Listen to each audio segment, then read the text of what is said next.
박근혜 전 대통령이 재직 시절 받았던 국정원 특활비 일부를 뇌물로 봐야 한다는 대법원의 판결이 나왔습니다.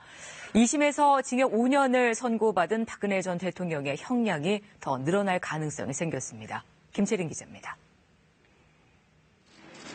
지난 7월 서울고등법원은 박 전 대통령이 재임 시절 국정원장들에게 받은 국정원 특활비 35억 원을 모두 뇌물로 볼 수 없다고 판단했습니다. 돈을 준 쪽과 받은 쪽 모두 국정원 예산을 청와대에 지원한다는 차원이었을 뿐 특활비를 대가성 있는 뇌물로 인식하지는 않았다는 겁니다. 하지만 대법원은 일부 판단을 달리했습니다. 이병호 전 국정원장이 2016년 9월 건넨 2억 원은 뇌물로 봐야 한다는 취지입니다. 대법원은 당시 국정농단 의혹이 불거지면서 박 전 대통령이 국정원의 자금 지원을 중단하라고 지시했는데도 이 전 원장이 추석을 앞두고 자발적이고 적극적으로 특활비 2억 원을 건넸다고 지적했습니다. 이어 국정원장이 인사권자인 대통령에게 스스로 거액의 돈을 건넨 것은 대통령의 직무집행에 대해 공정성을 의심받기에 충분하다며 박 대통령이 이를 수수한 만큼 뇌물로 봐야 한다고 설명했습니다.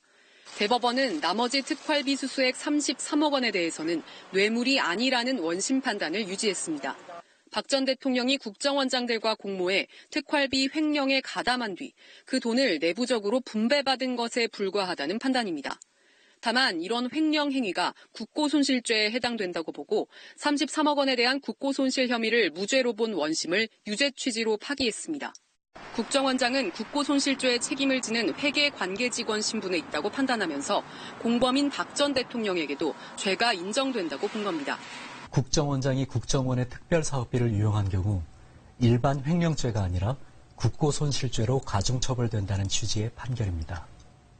대법 판결에 따라 박 전 대통령은 파기환송심에서 2심이 선고한 징역 5년보다 더 중한 형을 받을 가능성이 높아졌습니다. KBS 뉴스 김채린입니다.